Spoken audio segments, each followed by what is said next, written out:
Welcome back. We're turning our attention to developments in Ebonyi State. We've got Oji Uchenna Oji, who is a Commissioner for Information and Orientation, joining us this morning. Good morning. Thank you for coming on today. Thank you very much, Chamberlain. Well, I mean, this question about fake news, hate speech, yeah, we know it's made the rounds in the country for a while, but interestingly, it appears some interesting development in Ebonyi about that particular matter. We understand you have a law on this matter. Is that right?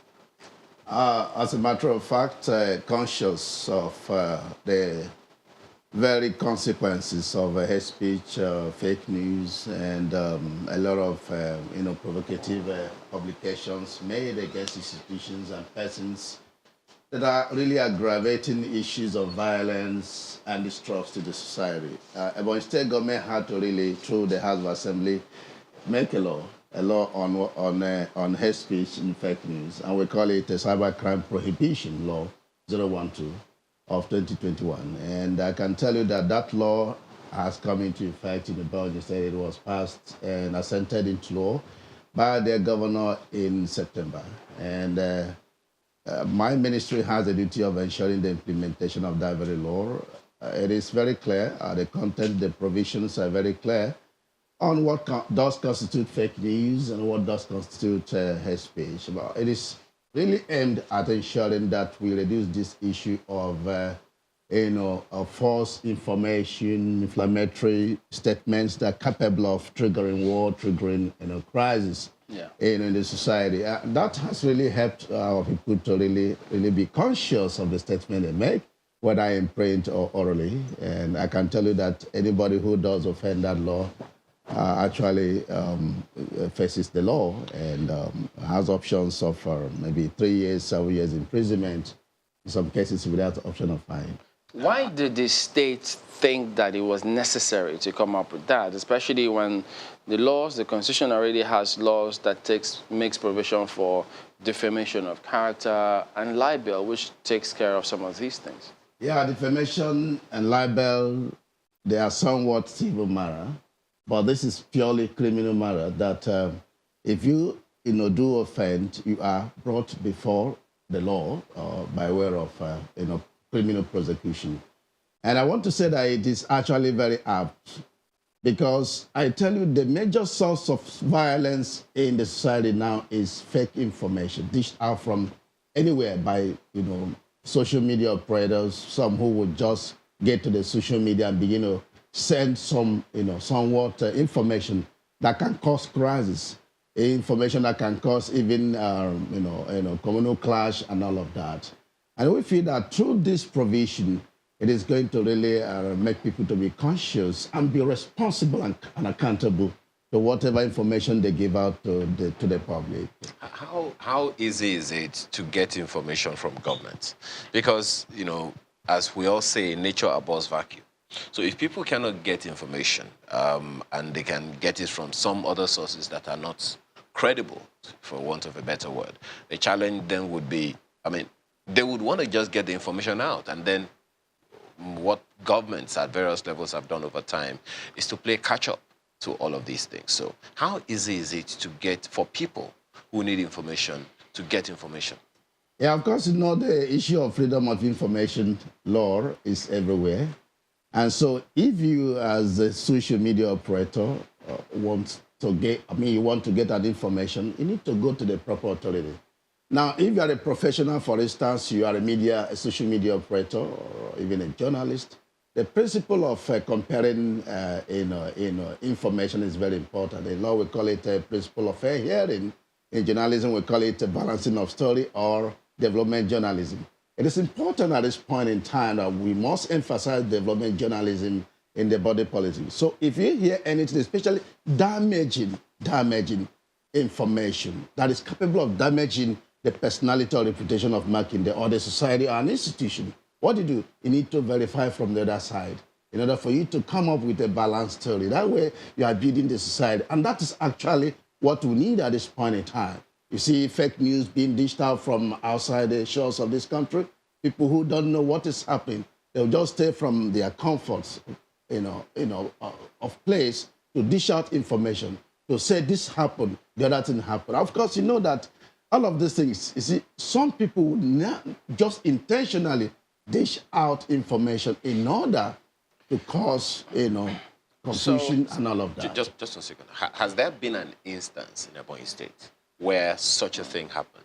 We've had 3 cases, and one of the cases, we should be the third case, the case of one Chikwele. At the point, we had to treat him as a first offender because we needed to continue. Program presenter. Yes, sir? It was a program presenter. Yes, but not a journalist, as a matter of fact. The state government did employ him and as a civil servant, so he had opportunity of making this program presentation, which he had even stopped long ago before he was even appointed technical assistant to the governor. But then we looked at the circumstances and saw that there was need for us to continue to intensify our sensitization process, orientation process, which is part of my mandate, as Commissioner for Information. And the governor, in his fatherly disposition, had to really, grant him a kind of a pardon, to treat him as a first offender. But we've got, like I said, 3 cases like that, and we are continuing to move. But then it must be such offense that will contain the ingredients of fake news and hate speech as contained in the law that has been passed. How open is Ebonyi State to the state's funding of projects, to giving information, that kind of information out to people so that they know how their resources is being dispensed on their behalf by government? You have a very responsible and responsive Ministry of Finance and Economic Development that has got a digital platform where everything that we do on daily basis, whether it is contract or kind of job, or it's a direct labor, is actually sent to the website, and we have the link. So you can always access the website, especially of the Ministry of Finance, to see what we are doing in the real project on daily basis. Of course, we do obey the principle of fiscal responsibility, all the due process issues. We've got all the law in place about how we should go about the labor job, our contract job. But I want to assure you that the people at home with the Ebonyi State government's way of dispensing with projects, contract and the labor. That is why even the budget office in Abuja had to, say that the Ebonyi State is the first state, the best state in the area of prudent management of resources, and one of the 4 best in transparency and accountability. And that wasn't fake news? Not at all. So how do you determine hate speech? Yeah, like I did say, the ingredients are very clear in the law. That of fake news, the ingredients are very clear. But essentially, whether fake news or hate speech, you are looking at the capacity, the propensity. Yeah, tell us about the hate speech so that people can follow the hate speech, when you dish out an information that is targeted at causing people, the public, or a group of individuals to have a level of hatred, or even our party, or even a level of, undermining, your reputation, your integrity, your credibility, it goes to the issue of hate speech. And it's not only to an individual, it's not only to government, but also to institutions within the state. And when it happens in such a way and manner that people will say, this man is nothing, that's why I spoke about the law, 1999 Constitution, which talks about defamation and libel. It talks about this: if you impugn somebody's integrity or character such that the public loses that, you defame him in part of the people, he goes to court. The person can choose to challenge. But you say it's criminal or civil. So for the hate speech which you spoke about, isn't that a subjective matter? Yeah, it's really applied objectively, because you look at the ingredients. It is the court. It's for the court to decide that at that point. Yeah, but based on somebody investigations. has got to think that this is hate speech, and then he or she goes to court. Yes. So isn't that point a subjective decision? Yeah, at that point of decision by the court needs to look at the ingredients, the components or the elements that make up hate speech or fake news, and court will have to decide. That's why even at the point of trial, you still have your right. And if the court, you think didn't, apply the law rightly, you need to go on appeal. So you still have all of this, leverages, in the law So court. which one is fake news? How do you determine that? Yeah, fake news is fake news. A news that is fake, a piece of news that is fallacious, that is false, that is aimed at confusing the people, making them feel that black is white. It's really fake news. So if in all someone its says that, ramifications. if someone says that a certain person came into a place, and then he sat, whereas he didn't sit, he stood, would that be tantamount to fake news? No, will it be capable of sullying their reputation or causing people to feel bad about the situation or to hate somebody? It must have the complete ingredients, So that is the very, important, part of it. Being capable of causing, people to hate you. But if it's not capable, then it's not hate speech or a fake news. Why is this so important to the state government? Because, I mean, this is something that lots of people have spoken about and thought that there are development issues in the state and in the country that they should focus on. Why are they seeking to always clamp down on the people, whereas we have sufficient laws about this? I mean, we know that governors and presidents they are immune from certain prosecution, but they keep wanting to clamp down on people who, put information out there. Yeah, this is an orientation process.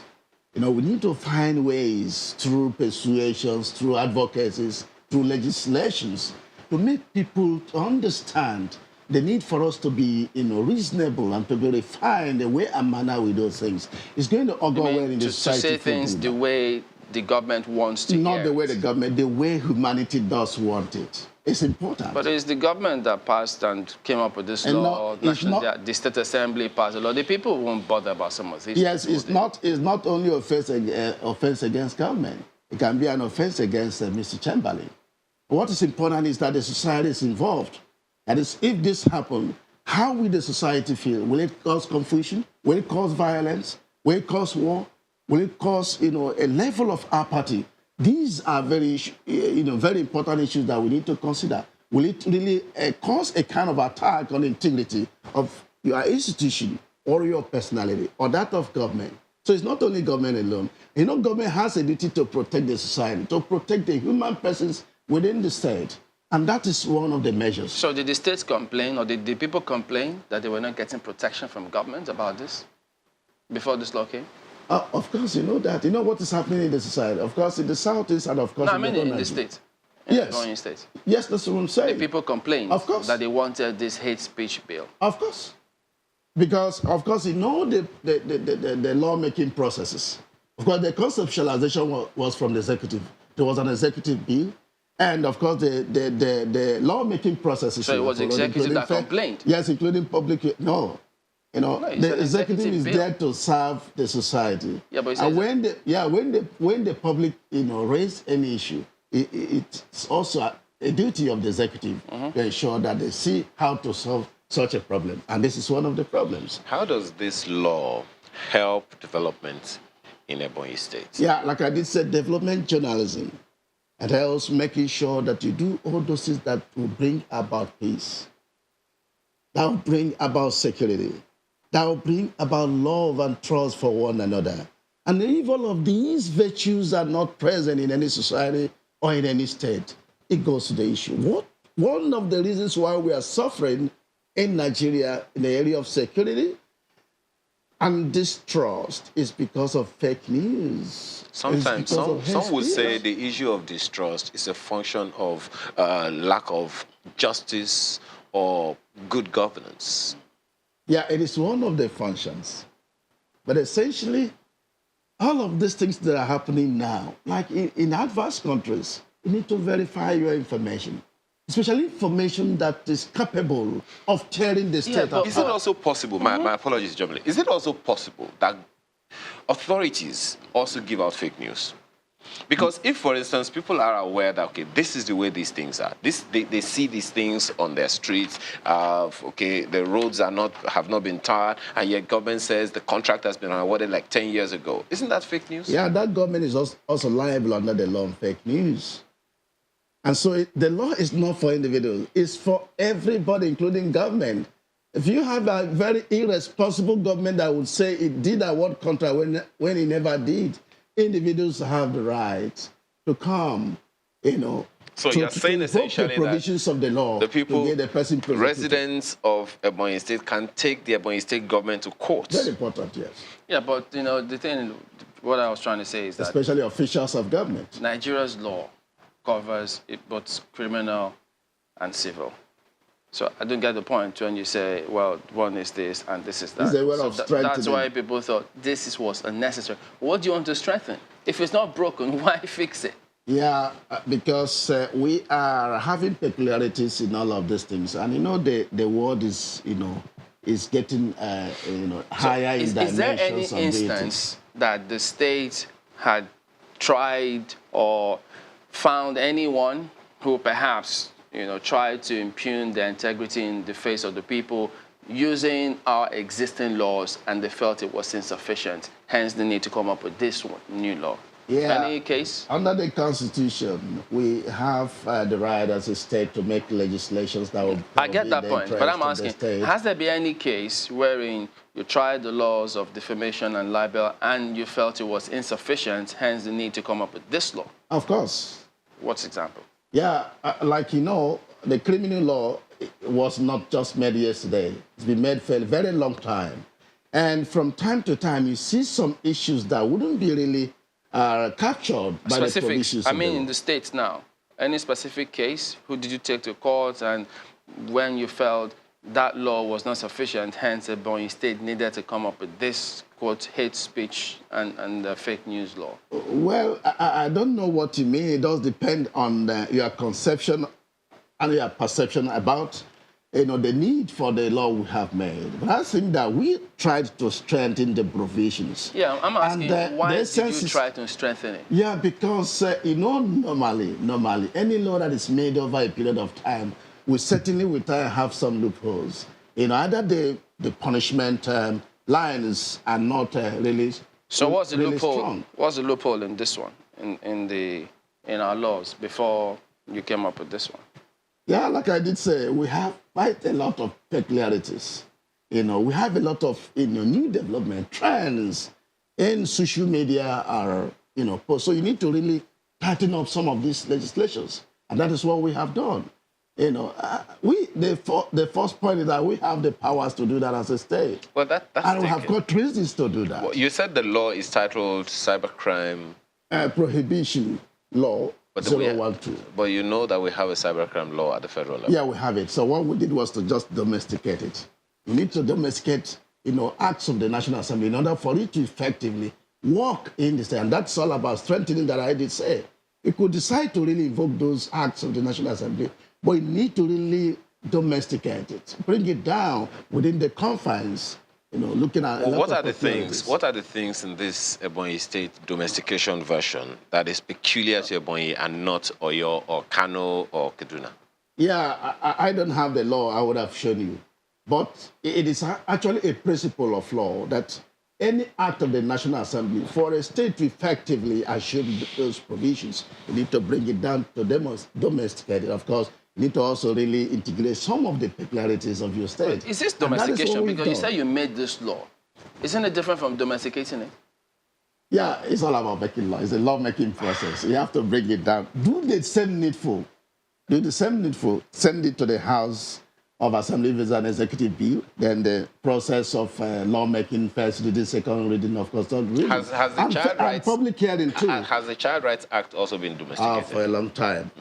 The wife of the governor, Her Excellency Chief Mrs. Rachel Ebonyi, is very passionate about the girl child. Of course, the women, the downtrodden. So it was one of the first laws that she caused to be passed, and we've been enjoying that. So, how does this new law that you talk about solve the unemployment problem? Yeah, Unemployment is an issue that we are tackling. If you permit me, I will address all of those issues. We are looking at empowerment programs, and we're also looking at also our employment programs for our youth and women. But you need to also really bring people out of certain orientations that are not good. And it's part of the empowerment processes. We have financial empowerment. We have mental empowerment training. We also have psychological and moral empowerment, and that is the orientation process. Because if you get a very bad person, you empower the person financially and mentally, then that moral aspect will be lacking. And this is part of the process that we are doing. But honestly, we have done fantastically well in the area of empowerment. About the first state that did roll out sums of money, 3 billion naira for NSAS empowerment program. We also did the empowerment program for civil servants. Do you know today we have started to shortlist youth women for employment, 5,000 number employment that will be completed between January and February next year. It's part of the employment and empowerment processes. Besides, Ebonyi State is a construction site. Anywhere you go, you see work going on. We don't have issue with expatriates getting them involved in our work. But skilled, non-skilled, and semi-skilled, we get our people to do that. That's good. Yeah. But how, there are those who will say that a good number of people in the social media space are young people. What do you say to those who say this is another way of the Ebonyi State government targeting the youth? Give them something with one hand and collect it back from with another. I don't know what you mean, but let me say something. Social media is both positive and negative in its operation and intention.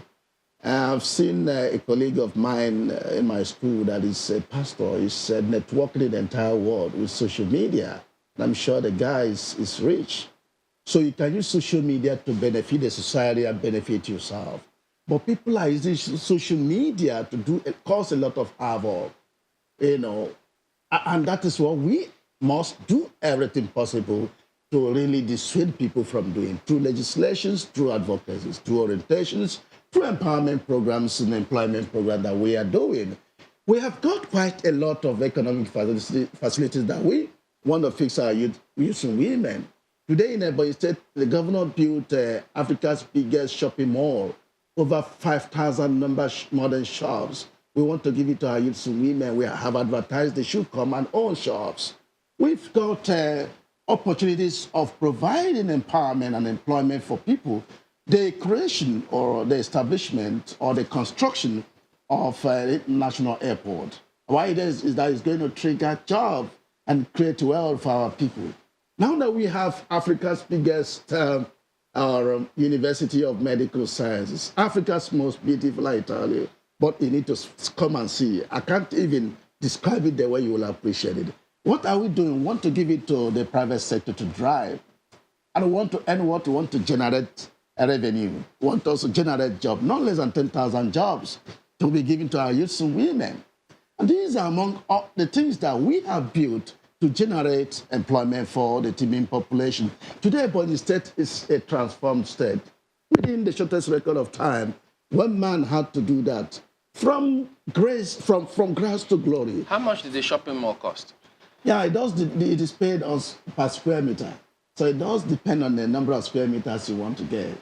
No. I mean, to build it. Okay, I wouldn't know exactly the sum, but it's the minimum, the most minimum you can talk of. Of course, initially the governor... You don't know the sum, but you know it's the minimum. Yes, yeah. I know this because the governor had once told us, but I've forgotten the figure.